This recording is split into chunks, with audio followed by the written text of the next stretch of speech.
Hey guys, it's Sammy Warrior, the host of the Successful Millennials podcast. I appreciate you joining in and listening to another episode geared towards proactive and driven millennials born from 1990 to 1997. For those of you who are first-time listeners, welcome. This podcast is specifically geared towards those people born in 1990 to 1997 and are trying to find motivation as well as improve some tactics of how to achieve success in the 5 major categories. I invite you to listen into the journey as I do deep dives, as well as bring in some emerging experts to discuss these categories and our experiences and how to make progress with them. The reason I picked this specific age range is because I wanted to highlight the rise of social media and smartphones technology coming up in the formative years rather than as an established adult. Myself being a millennial in that age range, I was in high school when social media really took off, as well as the iPhone, and that changed the way we grew up almost. Whereas generations who were born outside of that age range either was too young and was born into it, or they were already an adult and kind of fully developed. So what are these 5 categories? In no specific orders of importance, it's money, happiness, career/purpose, relationships, and that covers intimate, familial, and social, as well as health, and that's physical and mental health.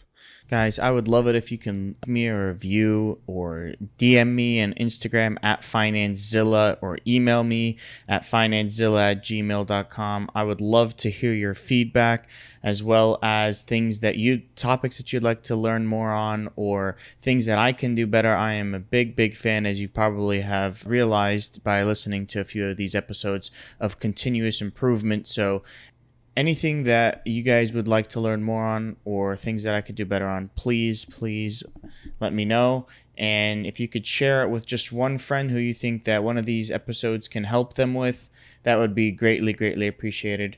Thank you guys so much. Now, let's get to the show.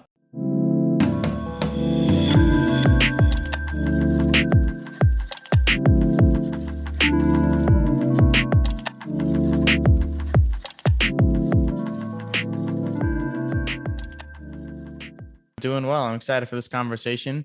We talked a little bit before and we talked a little bit, traded emails, but tell everybody who's listening who maybe doesn't know who you are a little bit about yourself and your journey. Yeah, sure. So I am a former psychologist. I spent the last 20 years doing therapy with people, and during that time really got to know how their mind works and what kind of personality aspects come into the mix and the things that we tend to attribute to all of our problems, which sometimes, can be biological, but for the most part, I find a lot of it is mindset related. And so it's been really like a fascinating journey. And I eventually evolved to do more coaching. And part of the reason for that was because it's just kind of in my nature to work with somebody on really helping them expand and grow. And what I found with therapy is there's a lot of restrictions and there's a lot of ideas that like insurance companies have about like just getting people back to functioning, right? Or to have less distress. But coaching is really about going to the next level. And so I was so fascinated by that and really talking to them about things that maybe didn't have a proper diagnosis according to the DSM, if you will. Then I got really into like the whole burnout scene because the people that I love to work with are the people who are super high achievers.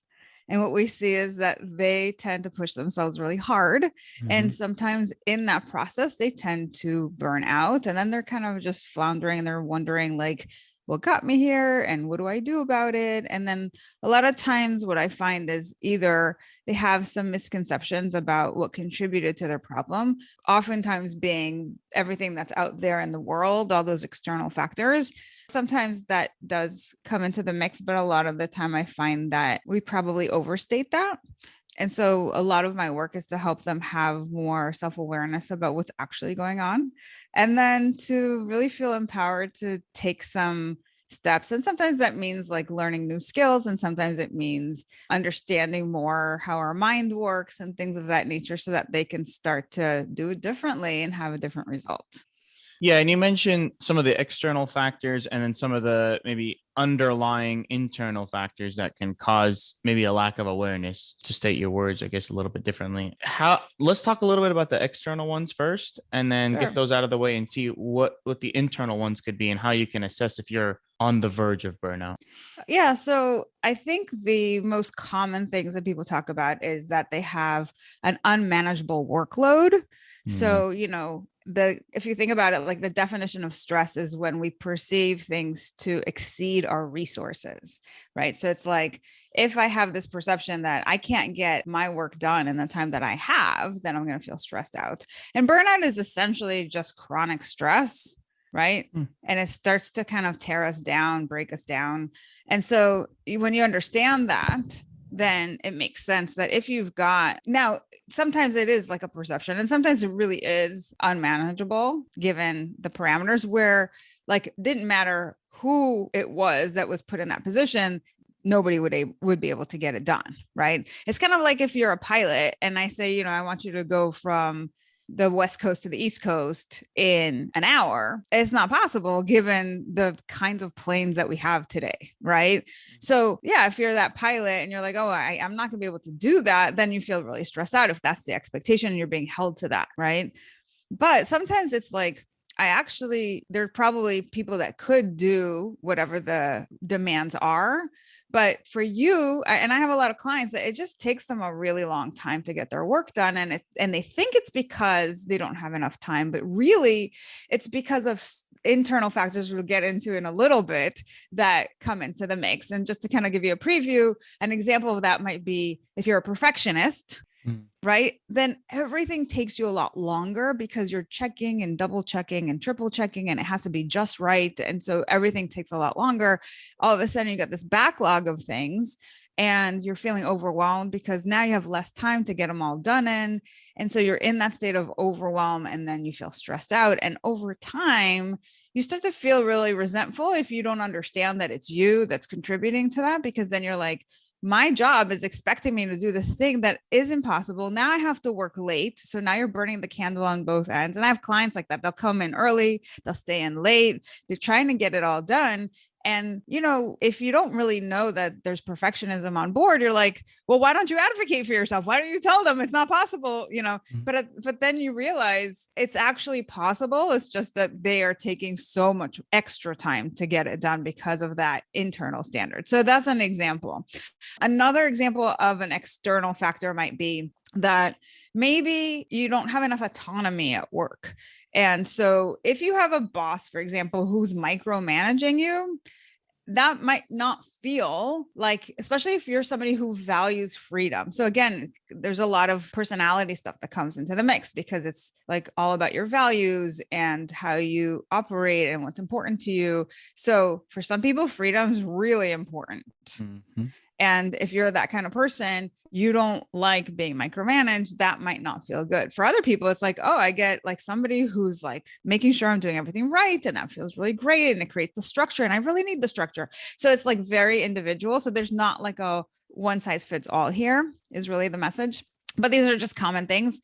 If you feel like maybe, okay, so I've had clients who have been in organizations and then they get promoted, and the new role that they're in is kind of a new role that the company has made up, right? It's like, we see this need, we're growing as a company, especially if you're in a startup and things like that.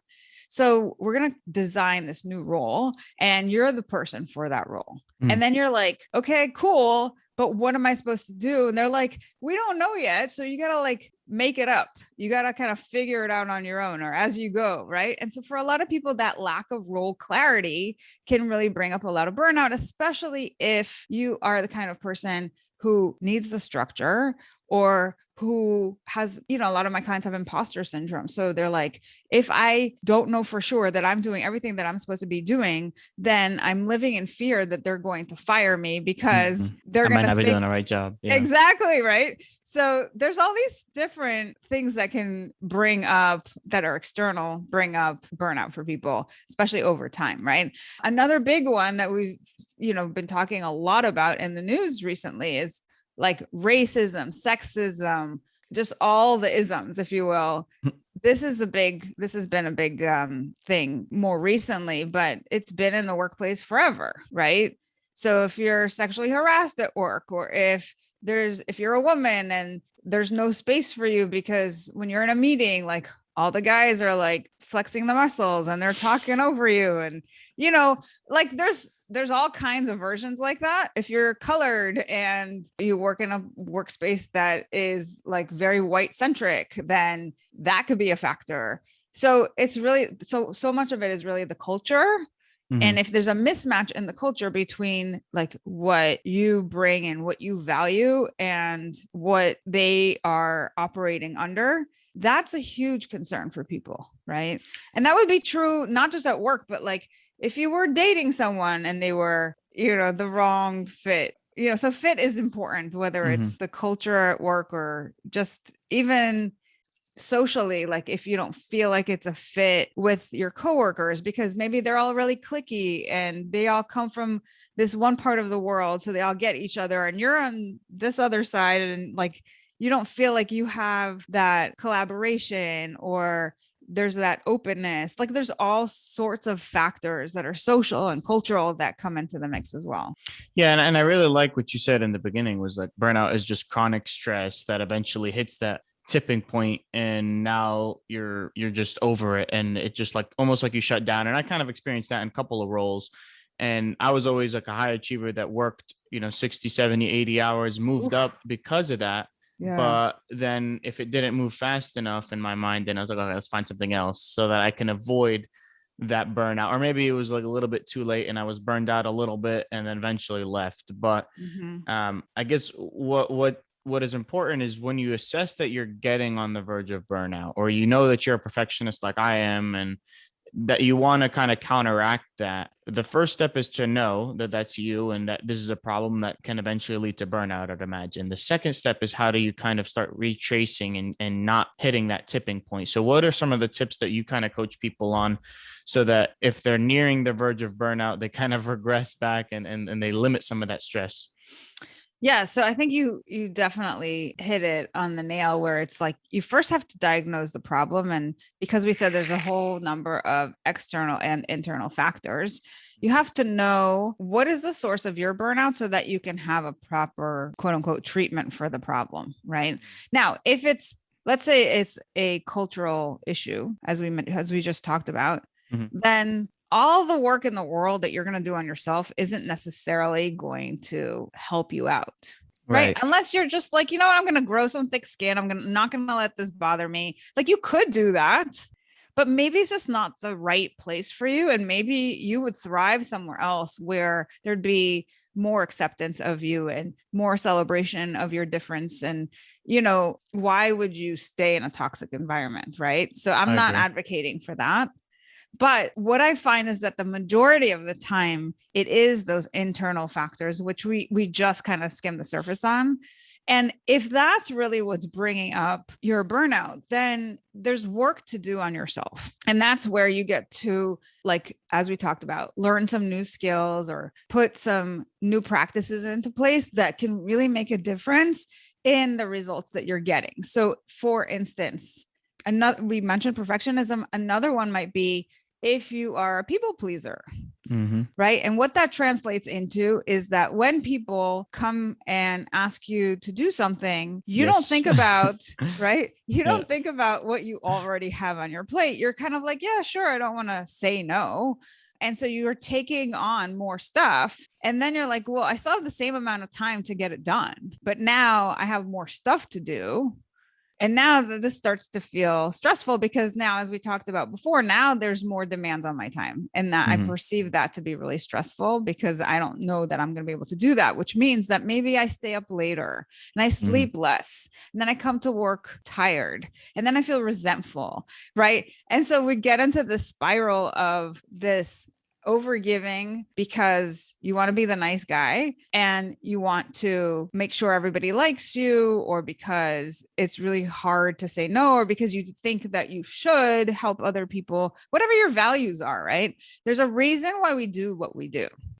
And so then it's like, well, how to find that balance between giving to others and giving to yourself. Mm-hmm. And that's a mindset shift because people have a really hard time. If they're people pleasers, they have a really hard time saying no. And then that's where I get into, well, what are your beliefs about saying yes or saying no to somebody? What does it mean about your importance versus their importance? So there's a lot of kind of self-worth issues that usually come up. So we're dealing with a lot of core stuff. And then for other people, it could be that maybe their mind tends to be very negative. They have those negative kinds of thoughts all the time, or maybe they have a lot of anxiety all the time. They're worried about the future. So coming back to the idea of the imposter syndrome, that's like an example of anxiety, right? Where it's like, no matter what I do, the belief is that I'm not good enough. And so they're going to find a reason to fire me. It's just a matter of time. This happened literally yesterday. I was talking to one of my clients. She's had imposter syndrome her entire career. She's been at this one company for probably close to 15 years. And wow, she keeps getting promoted. She's like totally moving up the ladder. And she keeps thinking they're going to fire her tomorrow, like every day. And it's so funny. So yesterday she came on the call and she's like, I just got promoted to VP. Nice. Which is crazy, right? Like she's doing amazing. She's totally killing it in her career, but like she still lives with fear every single day. Right. Mm-hmm. So there's like mindset work stuff that has to happen in order for people to kind of catch up with reality. Right. And to not psych themselves out or create unnecessary stress and anxiety for themselves, which really ultimately can lead up to burnout. Yeah, and everybody who knows me and has listened to previous episodes of the podcast, I always have this rubber band on my right hand. Anytime I start having self-defeating thoughts or imposter syndrome or thoughts that I'm not good enough or I don't have the skill to do it, I try to snap the rubber band. And to me, that's something that I read in Psycho-Cybernetics and Power Optimism, two of my favorite books that kind of mirror neuro-linguistic programming to stop your brain from processing emotions. And obviously, from your psychology background, that's something that you're well informed about. And tell a little bit about some of the tips and tricks that you can do besides the rubber band. Somebody who doesn't maybe want to inflict pain on themselves, but still wants to break that cycle that's self-defeating.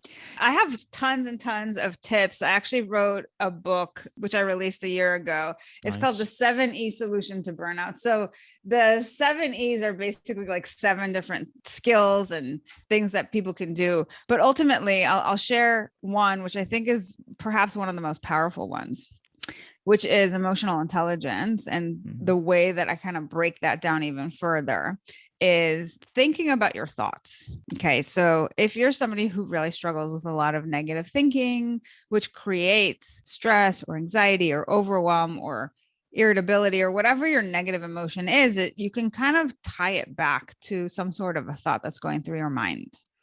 And so what I teach people is how to manage their thoughts so that they can actually shift out of their negative emotion, right? So what you're doing is you're kind of snapping this rubber band to snap you out of that way of thinking for just a moment, to create the space to say like, wait a minute. So tell us, let's do this. Tell us what happens when you snap the rubber band. Where do you go in your mind next? Well, the first thing is like, ow. And then that's it, right? And then you have that little bit, like you said, that pause where I can then choose, do I focus down on the rabbit hole that I was about to go down? Or do I just think of something else? And for me, I snap the rubber band and then I say a positive tone of whatever I was thinking of. So let's say I'm not confident enough to be a public speaker and I can't do the podcast. Let's say that was one of the thoughts that I originally had before starting this. I would snap the rubber band every time I had that thought and be like, well, you've done X number of episodes now at this point and you feel like you can do it. You can have good conversations with people and you've proven that. More importantly to me, I need like that type of proof that I can do it. And then that's now what I think of. And then, okay, let's go on and crush this episode. So that's kind of how an example of what I have to deal with. Yeah. So that's fantastic. So basically what you're saying is you need first to have the awareness that you're going down a rabbit hole in order to even snap the thing. Here's the question that I have for you is what if you had that awareness and instead of snapping the rubber band, you just said, let me just do that exercise where I change my thought, which you do after you snap the rubber band. Do you think that would work for you? Or do you need that snapping to inflict the pain to really get you to shift? Yeah, I'm more of a negative enforcement person. Like positive encouragement doesn't work as well for me. I need that rubber band to force the change, or else I don't know if I'd be able to do it disciplinarily. Interesting. Okay. So, listen, whatever works is what I say. Exactly. Right? Like if that works for you, that's awesome because at the end of the day, you're still getting the results that you want. I like in my book, I don't tell people to inflict pain on themselves, but what I do tell them is to notice that they are having a negative feeling and to try to connect the dots between what they're thinking about their situation and how that's creating that feeling within them. And the reason that's important is because we don't usually understand that we have a thought that creates our feeling. We think something happened out there, and that's what made me feel this way, right? You did or you said this, and you made me feel upset, right? And we even say that in our language, like, you are upsetting me. You did this to me, right? Right. And that's a really disempowering way to be in the world, right? And so what I teach is to help people become more empowered to create the kinds of results that they want, is that they have to understand that there's a thought about their circumstances that they're having in their head that then leads directly to the emotion. And so if you notice, like sometimes you're in a situation and you have all kinds of feelings about it. You can be sad and upset and scared and pissed off. Like you could have all the things at the same time. And that's an indication that you have a lot of different kinds of thoughts about it. Like some thoughts are like, oh, this sucks. And then it could be, but what's going to happen next? And that shouldn't have happened. And, like you have all these different kinds of thoughts about it. And so when you slow everything down and you're like, let me just find the thought that led to this feeling, then I'm connecting the dots. Like this thing happened. I had this thought, which led to this emotion. Now I can ask myself, well, I can't really change the circumstance. It is what it is. How do I want to feel about it? Right? Because that's what you have control over, not the actual circumstance, which we try so hard to change, but we really can't.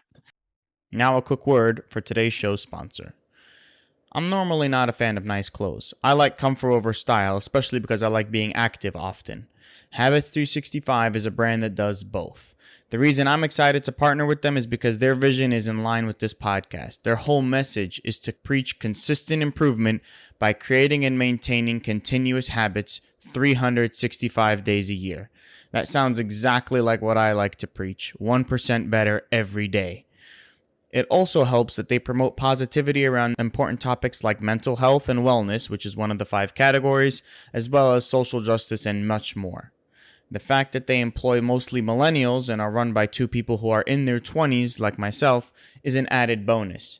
If you're interested in supporting the show as well as getting some apparel, feel free to enjoy the code FINANCEZILLA for 15% off online purchases by using the link in the show notes.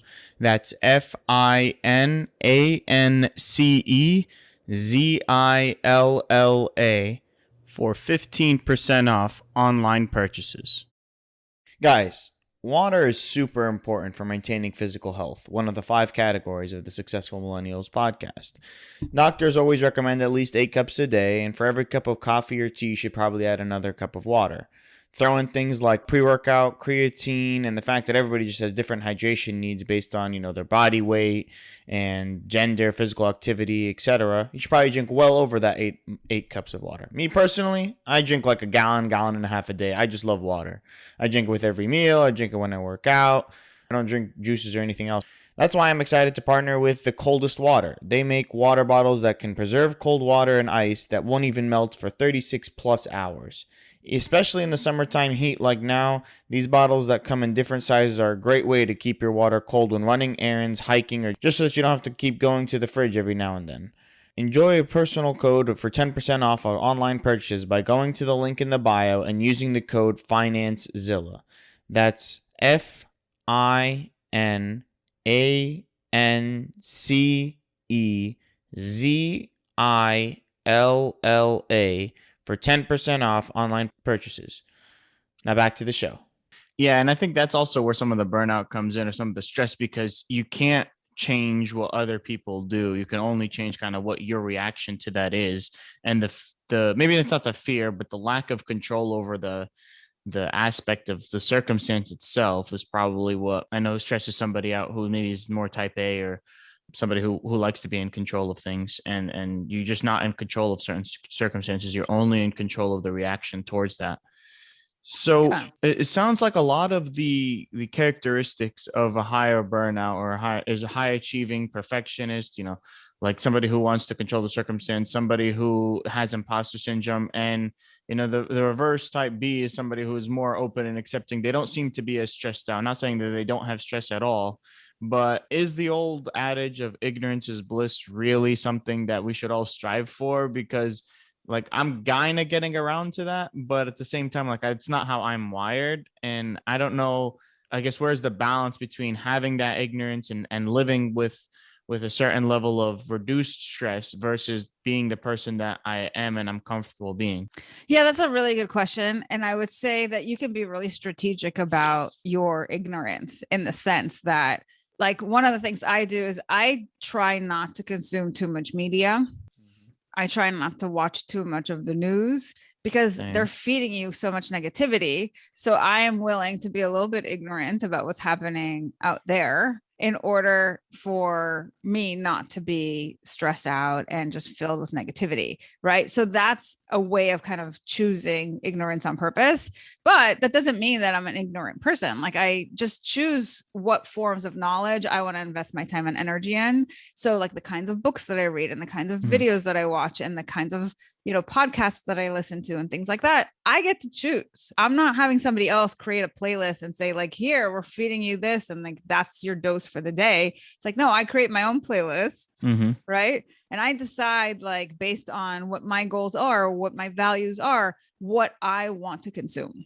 I like that. I do the same thing on news. Social media sometimes is a drag, and I know that a lot of our generation in the millennials have been introduced to it, and now it's kind of just a part of our everyday life, and some of that causes us to be like desensitized, right? There's so much news out, but even if you don't watch the news, it could go viral immediately with somebody inevitably is having a shooting, or there's racism occurring somewhere, or sexism occurring somewhere. It's all the time, constantly across the world. And so some people are desensitized in our generation and be like, what's the point of working hard? And what's the point of moving up in the ladder? And what's the point of doing that?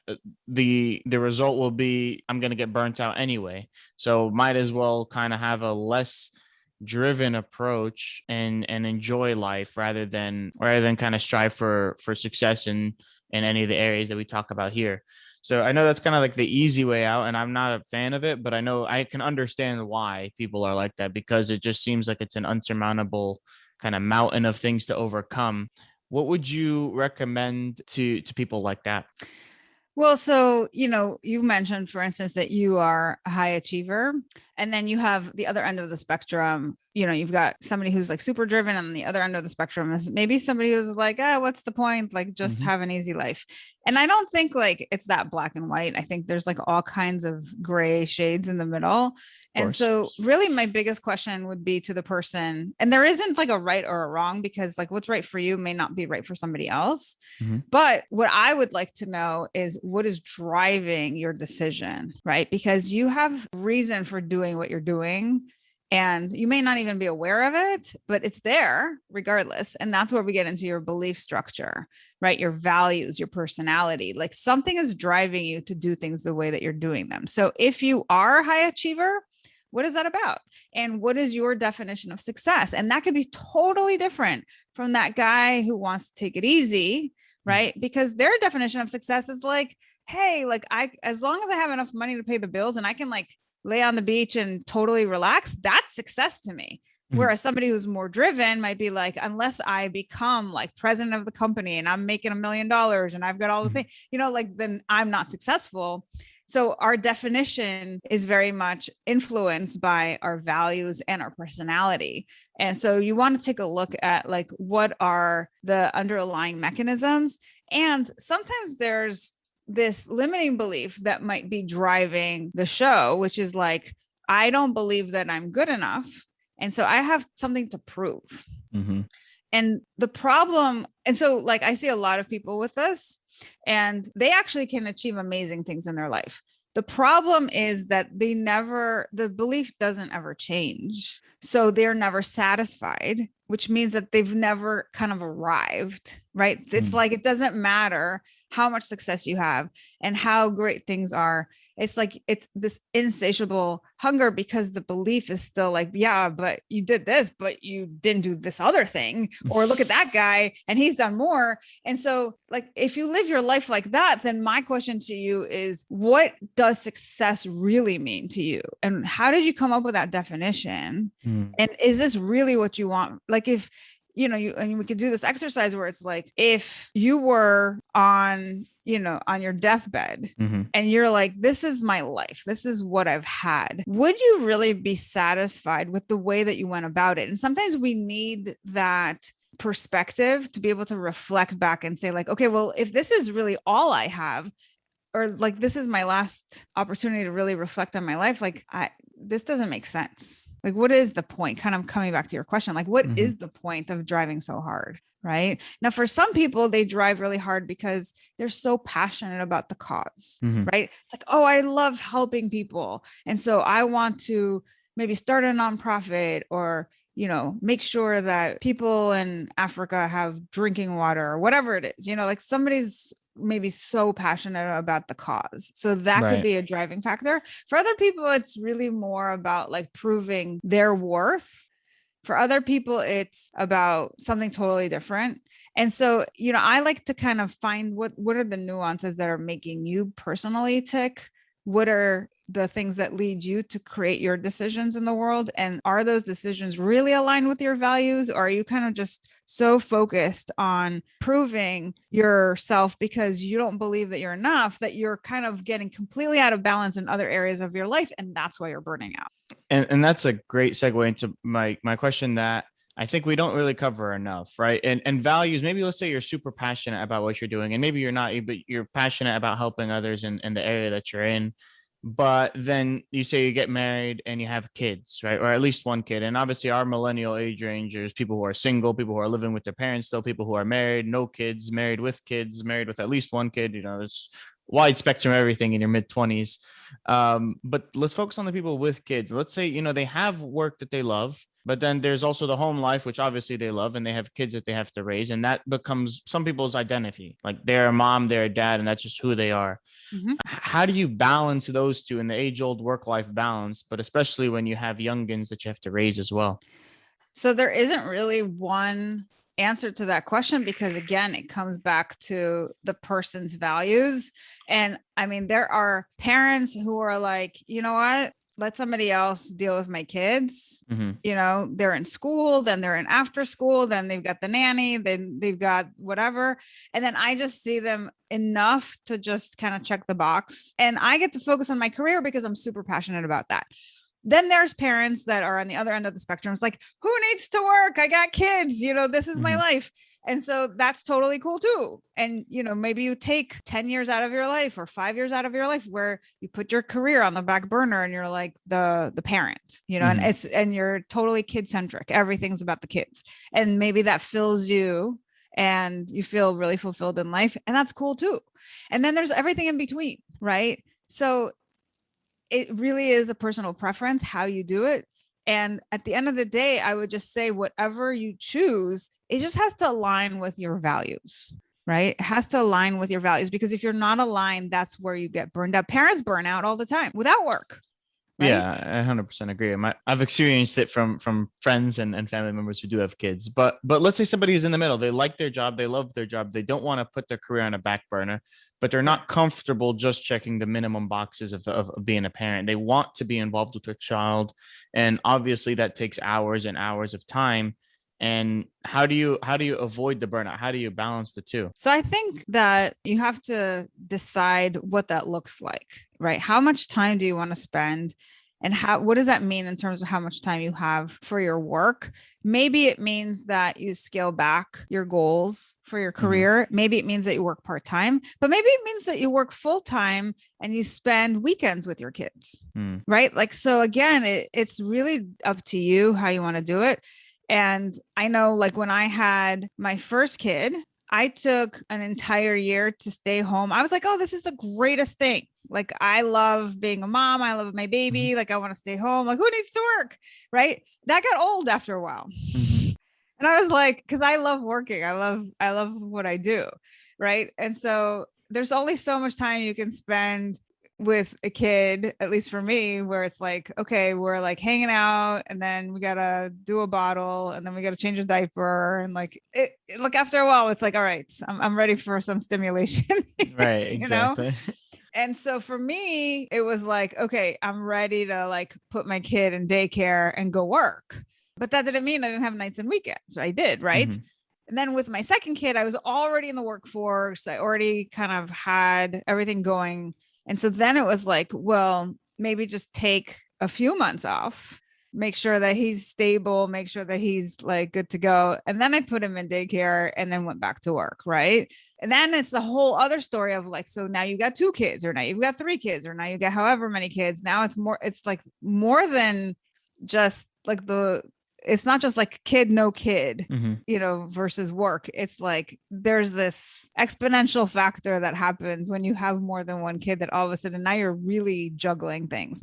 And so, yeah, I think I've seen people do all versions of things when it comes to juggling their family life and their work.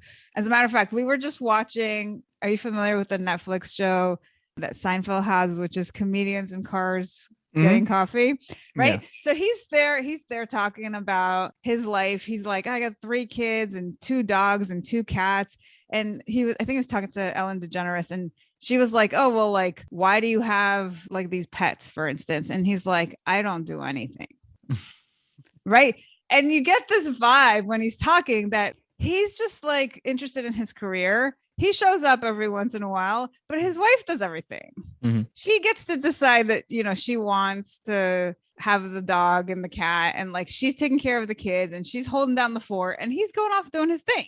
So that's a preference, and it works. And it's not like, oh, he's such a jerk. It's like they've made it work, and she's cool with doing her thing and he's cool with doing his thing. So again, there's not a right and a wrong. It's just about finding out like what you want to do and how to make that happen. I don't know if that answered your question, but a little bit. I think the key thing that you mentioned was like the discipline and the structure to segment your time. And it's easier for me as a person who doesn't have kids to do that than somebody when a kid inevitably gets an ear infection, or, when they get into school and something always happens. Like they run the schedule, and it's very hard to keep that structure. The older they get and the more kids you have, it's harder to structure that. So I guess, how would you do that? Well, I say, regardless of how many kids you have and what's happening in your life, and even if you don't have kids, right, there's work.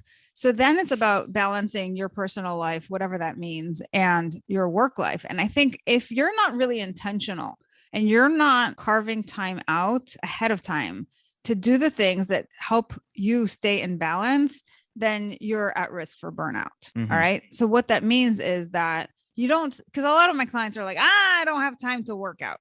And I'm like, that's because you're doing it wrong. You don't like check all the boxes. You're like, I've taken care of my kids, and I've cleaned the house, and I've shown up for work, and this and that, and like there's no time left for me. It's like, that doesn't work, right? You have to say like, okay, Mondays and Wednesdays I'm going to the gym. I go from 8 to 9 or whatever it is, right? And then like that's when you do it, and you make sure that you follow through. But if you don't have a plan, if you're not structured, then you will run out of time. It's a guarantee. Right. So you have to have a little bit of structure in your day to ensure that you are getting your needs met. And especially if you're a parent and you're a working parent, then now you have like even more on your plate, which makes it even more challenging, but even more important to make sure that you're carving that time out, because you're that much closer to burnout if you don't. Agreed. And burnout exhaustion is way different than just being tired. Yes, I'm glad you brought that up. Yeah, explain some of the differences for people who maybe hopefully have never experienced burnout. So, you know how you feel after you've run a marathon, if you've ever done any sort of super I hate strenuous cardio. exercise? You hate cardio? Right. So think about like if you just completely pushed yourself physically Yeah. to the point where you're exhausted. Mm-hmm. And I've never run a marathon, but I could just imagine that like after doing that much strenuous exercise, I'm like, I'm done. I can't even walk, like just wheelchair me out. You know what I mean? Like you're just like, your body's just like, please put me in a bathtub. So that's physical exhaustion, which is very different because what we see with burnout is it's more of an emotional exhaustion. Okay. So if you remember, burnout is really chronic stress. So when you're so incredibly stressed out, and this can happen just like on a given day where you just have a really stressful day, but imagine if that's chronic and that's happening every single day. So if you just think back, if you've never been burned out, to just one super stressful day that you've had, it could have been at work, it could have been traveling. Like how many times do we get super stressed out because of the flight and the time difference and maneuvering to our hotel or whatever the case may be, right? And so we've all had these days where it's like super, super stressful. And so think about like how emotionally drained you feel when that happens. And if that happens every single day, then what goes on inside is that it's really then hard to focus. It's really hard to show up and be productive, right? Because it's like that emotional drain that's happened, it just sucks the life out of you. Right. And how we know that it's more of an emotional exhaustion versus a physical exhaustion is that when we shift the focus from, let's say, work, which is draining, to, hey, you want to go out tonight? And you're like, nope. Yes, I need to go out, right? All of a sudden, like you've got this endless energy to do something else. Then you know it's like in that context, you're emotionally drained, but you still have energy if you were to pivot and do something totally else that's fun and exciting to you.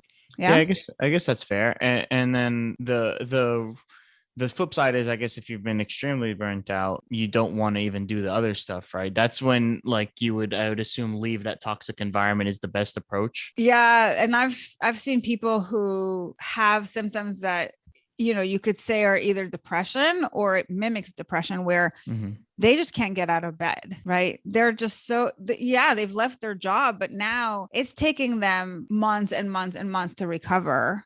Right. And they're just in bed and they just are like, I can't, I want to, but I can't. I can't force myself. Yeah. I can't get out of bed. Like I can't do anything. I have no energy. Like I have no motivation. I don't even know what to do with myself. You know, that's like a super extreme version of the problem. Thankfully, not too many people get to that place, but it happens. Right.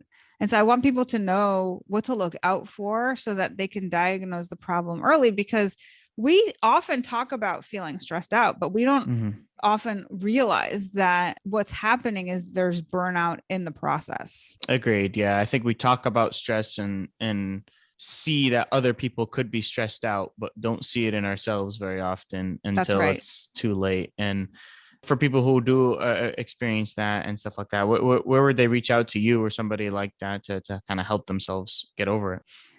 Yeah. So I have all kinds of free resources that are helpful to get you kind of to that first stage of understanding what's going on with you, because that's really the most important thing to get you started, is to figure out, like, is what I'm experiencing part of burnout? If it is, like, how am I being affected? What, you know, because oftentimes, as we said, you've got the emotional exhaustion, but then what starts to happen is you see your productivity decline.